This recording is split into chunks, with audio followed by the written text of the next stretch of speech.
జగిత్యాల జిల్లా సారంగపూర్ మండల కేంద్రంలో రైతు వేదికలో మండలానికి చెందిన 10 మంది లబ్ధిదారులకు 10 లక్షల రూపాయలు విలువగల కళ్యాణ లక్ష్మీ చెక్కులు, 47 మంది లబ్ధిదారులకు సీఎం సహాయ నిధి ద్వారా మంజూరైన 8,51,000 రూపాయల విలువగల చెక్కులను అందజేసిన జగిత్యాల ఎమ్మెల్యే డాక్టర్ సంజయ్ కుమార్. ఈ కార్యక్రమంలో ఎంఆర్ఓ రమేష్, నాయకులు రాజేందర్ రెడ్డి, మనోహర్ రెడ్డి, తొల్లు సురేందర్, సుధాకర్ రావు, మాజీ సర్పంచులు, ఎంపీటీసీలు, నాయకులు, యువకులు, మహిళలు తదితరులు పాల్గొన్నారు. కొత్తగా ముఖ్యమంత్రి గారు రేవంత్ రెడ్డి గారి నాయకత్వంలో మంత్రివర్గం ఏర్పడ్డది. మరి ఈ ప్రభుత్వం ద్వారా ప్రజలకు సేవలు అందించడానికి గౌరవ యువ ముఖ్యమంత్రి, రైతు నాయకుడు, రైతు బిడ్డ రేవంత్ రెడ్డి గారి నేతృత్వంలో ప్రభుత్వం చేస్తున్న సంక్షేమం, అభివృద్ధి కార్యక్రమాల్లో భాగస్వామ్యం. మరి ఇక్కడ ఉన్న మన స్థానిక నాయకత్వానికి, ఈ సారంగపూర్ మండల జగిత్యాల నియోజకవర్గ ప్రజలకు ఎల్లవేళలా ఒక సేవ చేయడానికి, మరి విస్తృత స్థాయిలో సేవ చేయాలంటే ప్రభుత్వంతో ఘర్షణ లేకుండా కలిసిమెలిసి ఉండి వారి ఆలోచనలకు అనుగుణంగా ఆ కార్యక్రమాలను ఇక్కడ మన జగిత్యాల నియోజకవర్గంలో తీసుకురావాలనే ఆలోచనతో ఇప్పుడు ఈ ప్రభుత్వంతో సఖ్యంగా ఉండి కలిసి పనిచేయడం జరుగుతుంది. దాంట్లో భాగంగా ఈరోజు కళ్యాణ లక్ష్మి చెట్లు 10 కావచ్చు, ముఖ్యమంత్రి సాయం చెట్లు 47 మందికి. ఏవైతే ప్రైవేట్ దవాఖానాల పోతారో పోయిన కాడ అక్కడ మీకు మందుల బిల్లులు అయితే ముఖ్యమంత్రి రేవంత్ రెడ్డి గారితో మాట్లాడి దాదాపు 9 లక్షల రూపాయలు తీసుకురావడం జరిగింది. ఈరోజు ఈ మండలం 45 మందికి ఈ సందర్భంగా తెలియజేస్తా ఉన్నాం. రేవంత్ రెడ్డి గారు ఇంతకుముందు నేను చెప్పినట్టు సామాన్య రైతు కుటుంబం నుంచి వచ్చి ప్రజలకు సేవ చేయాలని ఆలోచనకు వచ్చి ప్రజలు పట్టణ పెట్టారు, ముఖ్యమంత్రి అయ్యారు. ప్రజాస్వామ్యం ఓట్లు వేస్తేనే, ఎమ్మెల్యేలు అయితేనే ప్రజాస్వామ్యం వస్తుంది.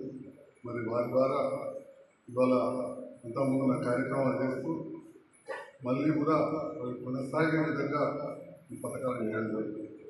రేపటి నాడు కొంత ఏడాది పడుతుంది ఏ సర్కార్ అక్షరంగా కూర్చోబడడానికి. ఇప్పుడు 6 నెలలు అయింది.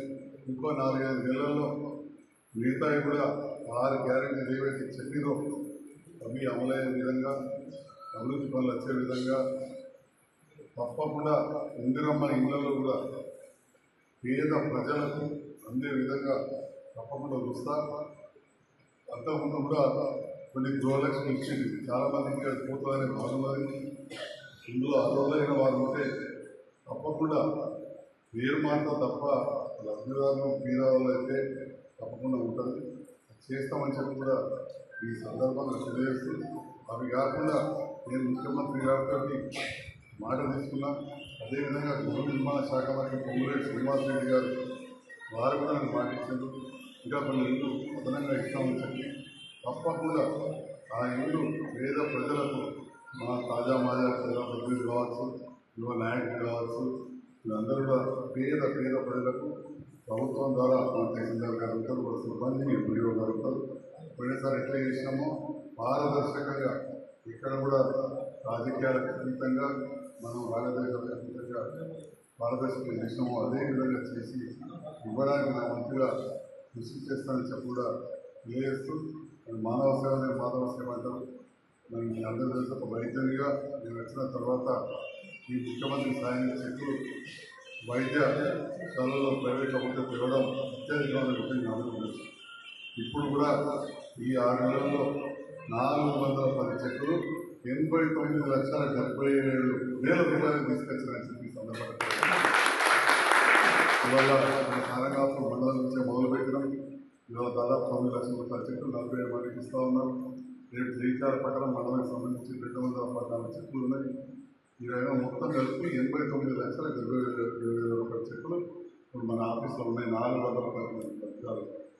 సో కొందరు రకరకాలుగా మాట్లాడుతూ ఉంటారు. మీ అందరూ తెలుసు, నా తోకను మీరు అందరూ చూసే ఉంటారు. అలా నా పనిచేస్తూనే ఒక మంది ఉంటారు. ఇంకా మా డ్రైవర్లు, పెయ్యలు ఇవన్నీ చూస్తే నా దగ్గర 50 కుటుంబాలు పడతాయి. ఎవరో మాట్లాడినట్టు కాదు, చాలా ప్రభుత్వంతో పనిచేయడానికి కారణం సేవ చేసే అవకాశం కొనసాగాలని చెప్పి దీని ద్వారా తప్పకుండా ఇంకా ముందు కూడా మేము భరోసా ఇస్తా ఉన్నాం. మీ మధ్యలో ఉంటాం, ప్రజల మధ్యలో ఉండి తప్పకుండా మీ అందరి గౌరవం కూడా కాపాడే విధంగా ప్రజాప్రతినిధులు కావచ్చు, అధికారులతో కూడా మంచిగా సమన్వయం చేసుకొని వాళ్ళకు కూడా ఎలాంటి ఇబ్బంది రాకుండా పాత కొత్త అని లేకుండా అందరినీ కలుపుకోబోయి పనిచేస్తాం.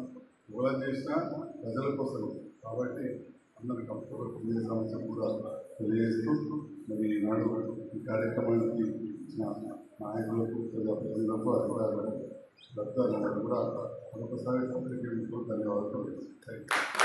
ధర్మారం గ్రామంలో పల్లె దవాఖానా, అదేవిధంగా కేంద్ర ప్రభుత్వ నిధులు NHME కూడా ఉంటాయి కాబట్టి ఆయుష్మాన్ ఆరోగ్య మందిర్ అనే పేరు మీద 20 లక్షలతోటి పాలధర్మరం లాంటి మామూలు మారుమూల గ్రామంలో ఒక దవాఖానా ఏర్పాటు చేయడం జరుగుతుంది.